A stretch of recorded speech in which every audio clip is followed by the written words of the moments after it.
Hello and welcome back to this channel Pulkit Ritolia. और आज हम लाए हैं बहुत ही important topic for every MBA graduate, यहाँ तक कि किसी भी ग्रेजुएट के लिए जो कि अगर एंट्री लेवल में जा रहा है किसी जॉब को लेने के लिए, तो उनके लिए बहुत ही इंपॉर्टेंट हो जाता है ये टॉपिक, सीटीसी वर्सेस इन हैंड सैलरी। अब आपको इस टॉपिक पे बहुत सारे वीडियोस मिल जाएंगे, लेकिन मैंने इस वीडियो को क्यों बनाया, आखिरकार मेरा रीजन क्या था, ये डिफरेंट कैसे है फ्रॉम अदर वीडियोस।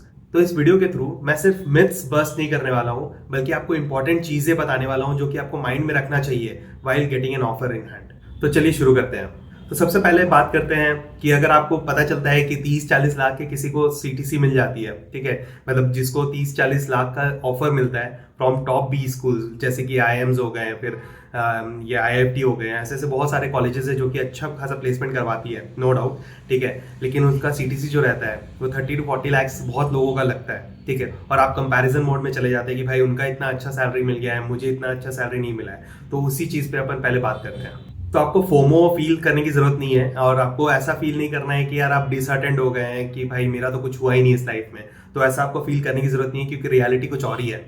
अगर 30 लाख की बात किया जाए तो उसमें आपको मतलब इन हैंड मुश्किल से 1.2 से 1.5 लाख ही मिलता है।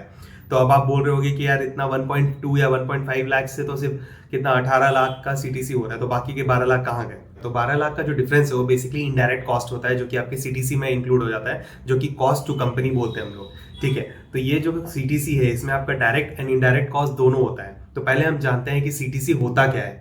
There is a huge difference between CTC and in hand salary या फिर बेस सैलरी जो भी हम बोलते हैं।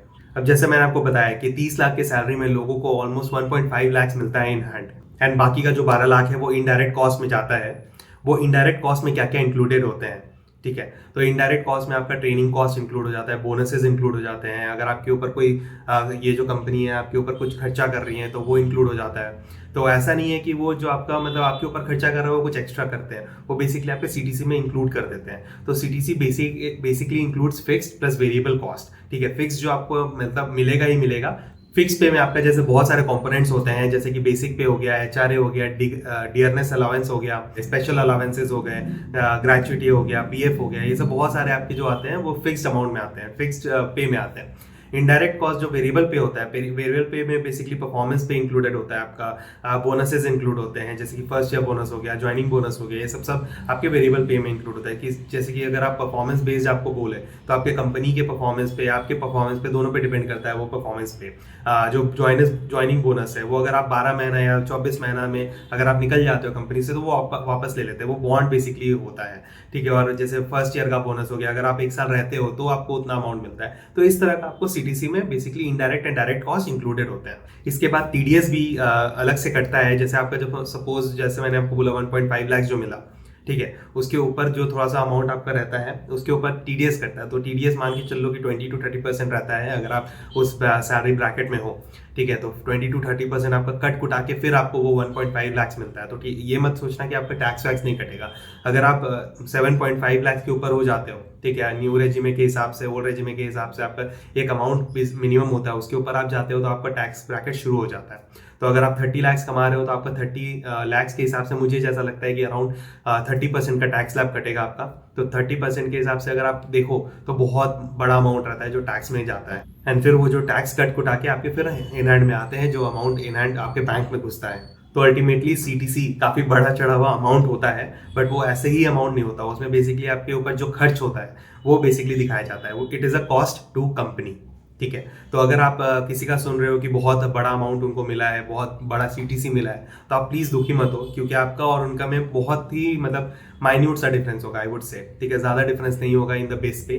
तो उसके लिए आप डिसअटेंड मत हो, मैं यही बोलूंगा। अब इसमें क्या होता है कि बेसिकली अगर किसी को 30 लाख का सीटीसी मिल जाता है, ठीक है, after doing graduation, basically post graduation करने के बाद किसी को 30 लाख का पैकेज मिल गया, ठीक है, तो उनके लिए क्या हो गया कि एक नंबर मिल गया, जिसके कारण वो टॉकिंग पॉइंट हो गए basically among the relatives and the friends, ठीक है। तो उनके लिए भी एक मतलब बेनिफिट हो गया।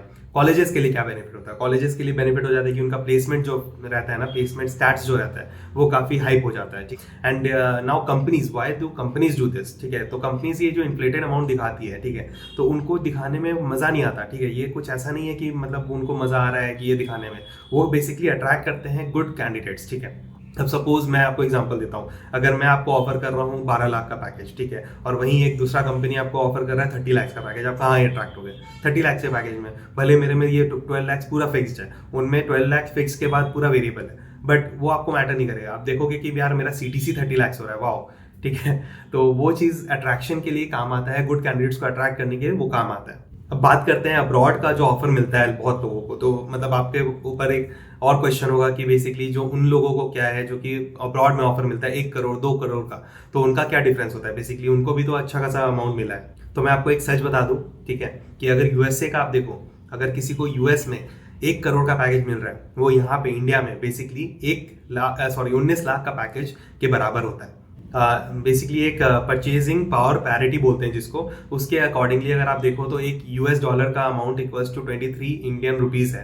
तो आप खुद समझ सकते हो कि $US का कितना हायर अमाउंट है। तो अगर आप वहाँ पे 1 करोड़ कमा रहे हो तो यहाँ पे आपका 19 लाख के हिसाब से है, तो आप सेम ही कमा रहे हो, ठीक है, क्योंकि वहाँ पे उसका खर्च भी उतना है जितना यहाँ पे है, उसके हिसाब से वहाँ का खर्च भी बहुत ज़्यादा हो जाता है। घर का खर्चा अलग हो जाता है, खाने का खर्चा अलग हो जाता है, बहुत महंगा है यार यूएस। तो अगर आप ऐसा सोच रहे हो कि अब्रॉड में उसको 1 करोड़ का पैकेज मिला है और मुझे यहाँ पे 19 लाख का मिला है, तो आप बराबर हो, ठीक है। तो आप टेंशन लेने की इसमें भी जरूरत नहीं है कोई, तो आपको भी उतना ही खुश होना चाहिए जितना कि वो खुश है वहां पे, ठीक है। तो अब मेन पॉइंट में आते हैं जिसके लिए मैंने ये वीडियो बनाया है, कि आपको इंपॉर्टेंट पॉइंट्स बता दूं जो जो बहुत ही इंपॉर्टेंट है वाइल टेकिंग एन ऑफर। तो सबसे पहला पॉइंट है कि आपको फर्क पता होना चाहिए कि CTC एंड इन हैंड जो सैलरी है या फिर बेस सैलरी जिसको हम बोलते हैं, ठीक है, उस दोनों का डिफरेंस क्या होता है। अगर वो आपको नहीं पता है तो आपको पहले वो पता करो, वो डिफरेंस समझो, इस वीडियो को देखो, पूरा अच्छे से देखो एंड 3-4 बार देख के समझो कि मतलब बेसिकली ये बेस पे और CTC क्या होता है। मैं एक वीडियो डिस्क्रिप्शन में डाल दूंगा, वो बेसिकली अंकुर वारुको का बहुत ही एक्सटेंडेड वीडियो है एंड बहुत अच्छे से समझाया है उन्होंने। तो आई वुड सजेस्ट कि आप उसको गो थ्रू करो। उसमें उन्होंने एक एक टर्म्स बताया है कि कैसे क्या क्या, मतलब डिफरेंट स्टार्टर्स भी कैसे क्या करते हैं। वो बेसिकली ईसॉप्स देते हैं, ईसॉप 20-20 लाख 30-30 लाख का ईसॉप्स दे देते हैं और वो कुछ काम का नहीं होता बेसिकली, बट आपका CTC काफी इन्फ्लेट कर देता है। तो अंकुर वारुको ने काफी अच्छा समझाया उसमें। आई वुड सजेस्ट कि आप उनके वीडियो को देखना, मैं डिस्क्रिप्शन में डाल दूंगा और आप लोग उसको भी रेफर कर सकते हो अगर आपको CTC एंड इन हैंड का डिफरेंस पता करना है। तो आप अपने रिक्रूटर से पूछो कि भाई मेरे इन हैंड सैलरी कितना आ रहा है। अगर वो नहीं बता पा रहा है तो आप उनसे ब्रेकअप मांगो, वो बोलो कि मैं खुद पता कर लूंगा, आप मेरे को ब्रेकअप दे दो। इट इज वेरी इंपॉर्टेंट कि आप जब ऑफर ले रहे हो, ठीक है, तो आप उससे ब्रेकअप लो या फिर आप डायरेक्ट पूछो कि इन हैंड सैलरी मेरा कितना होगा। मतलब टैक्स तो उसको पता नहीं होगा, टैक्स कितना कटेगा क्या कटेगा आपका, बट आपको बेसिकली बिफोर टैक्स आपका कितना अमाउंट होना चाहिए, नेट बिफोर टैक्स जिसको हम बोलते हैं। तो दूसरा पॉइंट है कि अगर आप अंडर ग्रेजुएट हो, ठीक है, अगर आप जस्ट कोई अंडर ग्रेड पार किए हो, ठीक है, from a good IIT, basically from a good college, ठीक है, it can be SRCC, it can be IIT, it can be NITs, and आप कमा रहे हो 6 to 8 lakhs, ठीक है, तो आप बहुत अच्छा कर रहे हो, you are doing a fabulous work, ठीक है। एंड अगर आप MBA ग्रेड हो from a good B school like IIMs and all, ठीक है, तो उसमें भी आप अगर कमा रहे हो अराउंड 16 lakhs, ठीक है, वो इन हैंड का मैं बात कर रहा हूँ, ठीक है, अराउंड 15 to 16 lakhs आप कमा रहे हो like just starting your job, तो आपके लिए बहुत अच्छा है, अपॉर्चुनिटी है, बहुत अच्छा आप कर रहे हो। आपको कंपैरिजन मोड में नहीं आना है, आपको किसी के साथ कंपैरिजन में नहीं आना है, क्योंकि this will only demotivate you to like stop working further. आजकल का क्या है, आजकल के जनरेशन में क्या हो रहा है कि बेसिकली वो कंपैरिजन मोड में चले जाते हैं कि भाई मेरा फ्रेंड इतना कमा रहा है, मेरा वो फ्रेंड इतना कमा रहा है, मैं इतना कम कमा रहा हूँ। तो ये बिल्कुल नहीं करना है आपको। अगर ये करने चले गए तो आप बिल्कुल भी आप ग्रो नहीं कर सकोगे। तो आप अपने काम पे फोकस करो, आप अच्छे रोज लो, ठीक है, आप अच्छे स्पेशलाइजेशन को चुनो। अगर आप अभी भी ग्रेजुएशन कर रहे हो, ठीक है, तो आप अच्छा स्पेशलाइजेशन चुनो जिसके थ्रू आपका एक इन्हांसमेंट हो, ठीक है, आपका स्किल इन्हांसमेंट हो जो कि आपको अच्छा से आता है, ठीक है, एंड उसको ग्रो करो आप। I would suggest, and comparison mode में बिल्कुल मत। लास्ट में वीडियो खत्म करने से पहले मैं आपसे बस ये बोलना चाहता हूँ कि life is not so fair, life is not so perfect. जैसा आप इमेजिन करते हो वैसा नहीं होता है, ठीक है। तो आप अपना बेस्ट दो, आप अच्छे से मेहनत करो, आपका इंटरेस्ट है उस पर वर्क करो, पैसा खुद पीछे भागेगा यार, आपके पीछे आएगा। तो कभी भी ऐसा मत सोचो कि यार वो अभी इतना कमा रहा है, वो इतना ज्यादा कमा रहा है, बेसिकली वो क्या पता खुश हो अपने उसमें जो, या वो भी कंपेयर कर रहा हो, वो किसी और से कंपेयर कर रहा हो। तो ऐसा मत सोचो कि यार वो खुश होगा मैं खुश नहीं हूँ। तुम अपने से खुश रहो, अपना तुम एफर्ट डालो। आई एम टेलिंग यू कि आप बहुत ज्यादा कमा लोगे उससे। ये एक्सपेक्टेशन बिल्कुल मत रखना कि अगर आपको CTC कुछ बोल दिया है किसी कंपनी में, ठीक है, सपोज 30 lakhs, उसको डिवाइड बाय 12 कर दिया और वही मेरा इन हैंड है, ये बिल्कुल भी एक्सपेक्ट मत करना।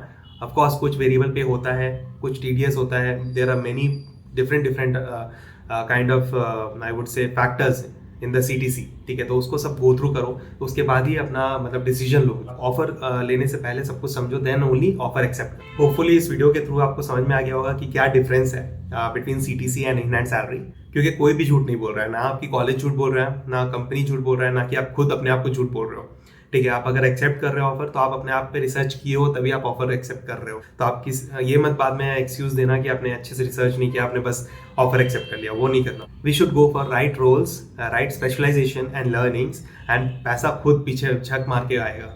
Thank you so much, take care, bye bye.